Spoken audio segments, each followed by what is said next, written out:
सभी को जय श्री राम।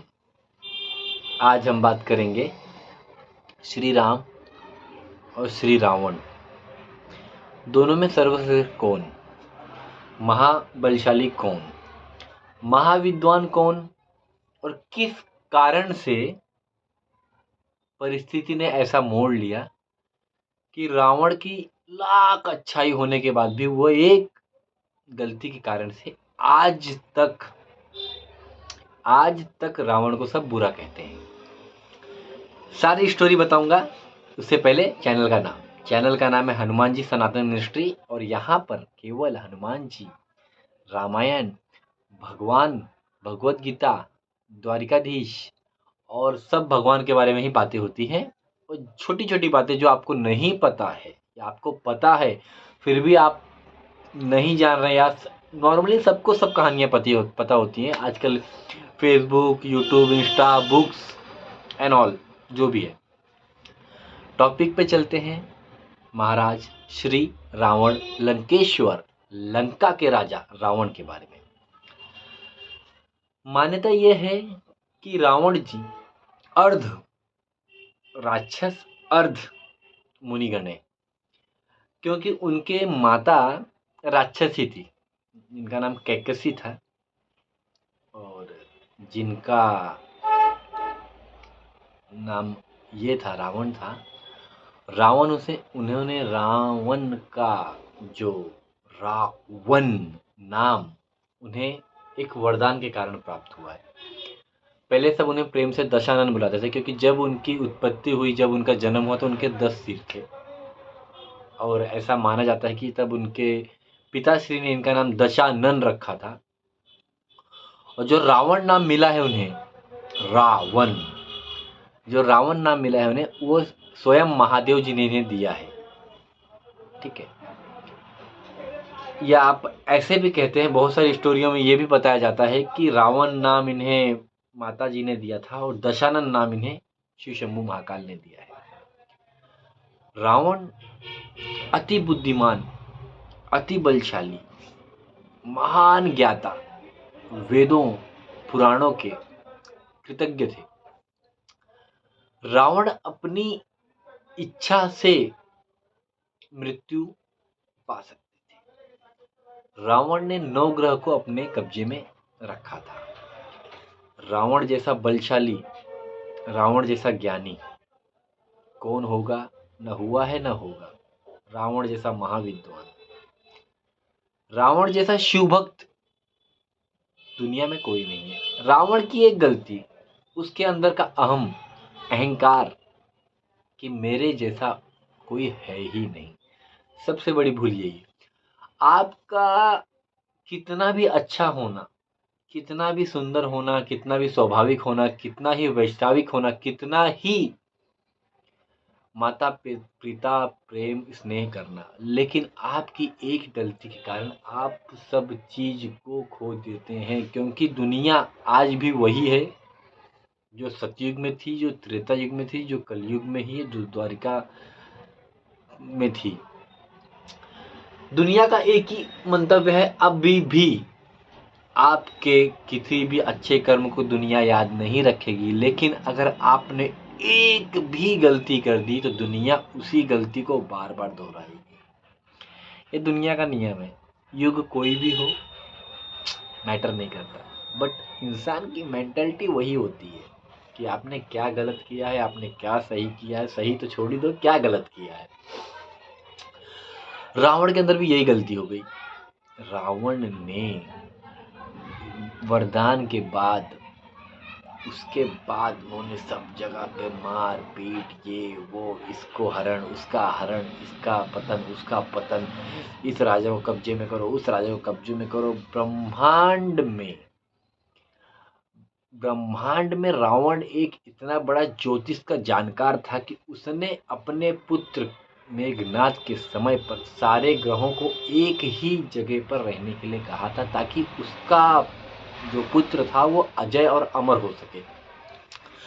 किंतु शनिदेव ने ऐसा नहीं किया।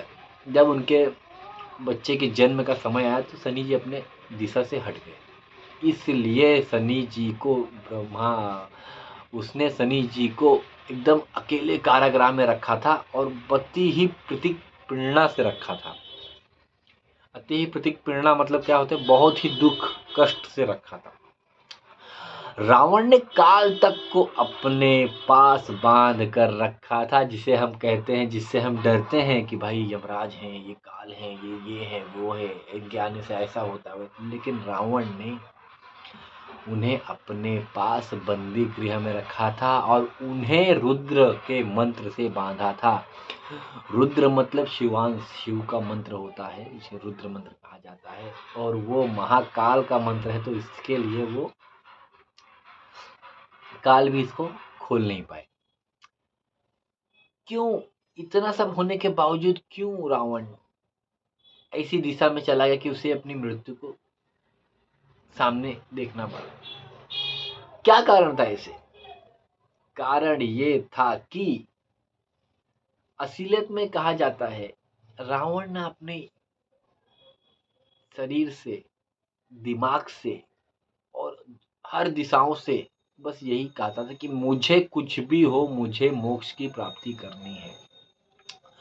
मोक्ष की प्राप्ति दो ही कारण से होती है, या तो आप प्रभु लीन हो जाइए या तो आप प्रभु के दुश्मन हो जाइए।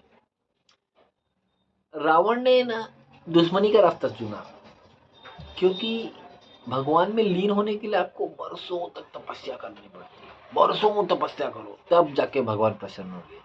लेकिन दूसरा रास्ता, ओहो भाई साहब, दूसरा रास्ता जो है उससे अच्छा कोई रास्ता है ही नहीं। भगवान के दुश्मन बन जाओ, भगवान खुद ही मारेंगे, सीधा बैकुंठ धाम। सही है, क्योंकि भाई ज्योतिष था, दिमाग वाला था। ऐसा तो नहीं कि कोई आम आदमी, अरे कोई आम आदमी को मारने के लिए भगवान क्यों आएंगे? उस सामर्थ्य को आप जब रखोगे तभी तो भगवान आएंगे आपको मारने के लिए। रावण से ज्यादा चालाक कौन है? विभीषण जी राम जी के कदमों में पड़ गए, बैकुंठ को मिल गया। रावण ने खुद अपने पूरे परिवार को मोक्ष की प्राप्ति करवाई। इतना बड़ा दिमागदार कौन? कहा जाता है कि 1,00,000 पूत 1,25,00,000 नाती। 1,00,000 पूत 1,25,00,000 नाती का मतलब है 1,00,000 बच्चे 1,25,00,000 नाती पोते रावण के पास।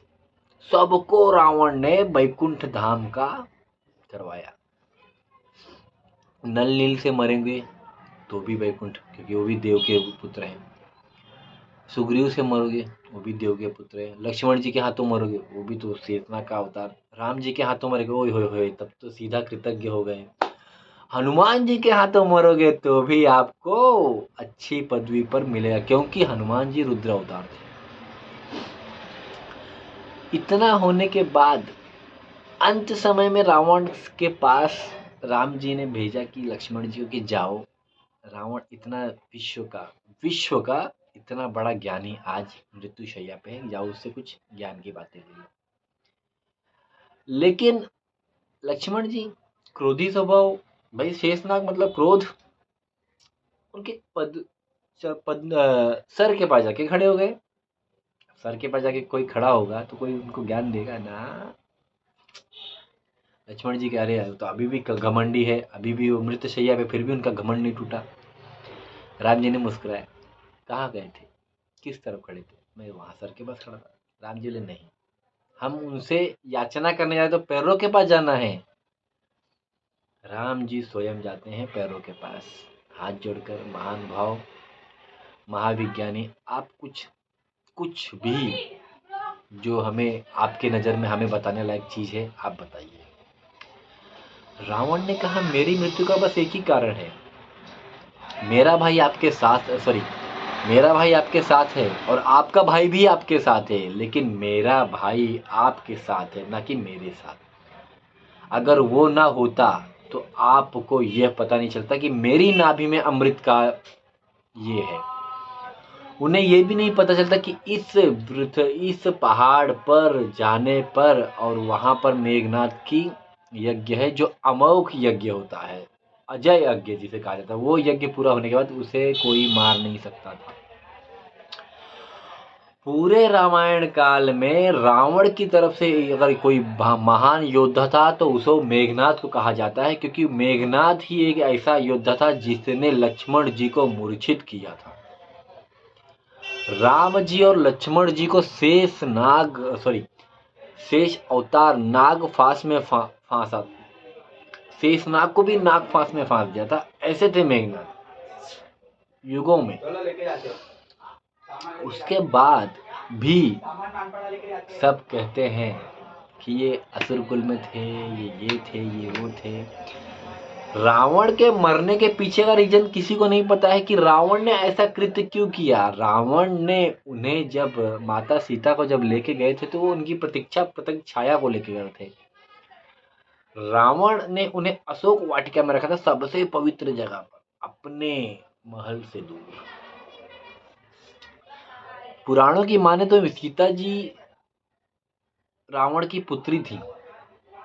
पुराणों की माने तो लिखित है ये। उनकी सेवा करने के लिए उन्होंने त्रिजटा को रखा था। त्रिजटा विभीषण जी की पुत्री थी। विभीषण जी राम जी के भक्त, उनकी पुत्री त्रिजटा। त्रिजटा ने माता सीता का सदैव सदैव ध्यान रखा था। फिर भी सब कहते हैं रावण मतलब ये था, निर्दयी था, अत्याचारी था, ये था, वो था। मुझे आज तक समझ में नहीं आया रावण के बारे में सबकी मेंटालिटी गलत क्यों है। रावण ने केवल वैकुंठ धाम को प्राप्त करने के लिए कृत्य किया था, लेकिन उसके पीछे की सच्चाई आपने नहीं जानी है ना। खाली क्या अरे रावण, अरे ऐसा है वैसा ही नहीं, पूरी प्रॉपर जानकारी पता कर लीजिए, उसके बाद रावण को कुछ भी बोलिएगा प्लीज, हाथ जोड़कर। और स्टोरी यहीं पे खत्म करता हूँ। सभी को जय श्री राम।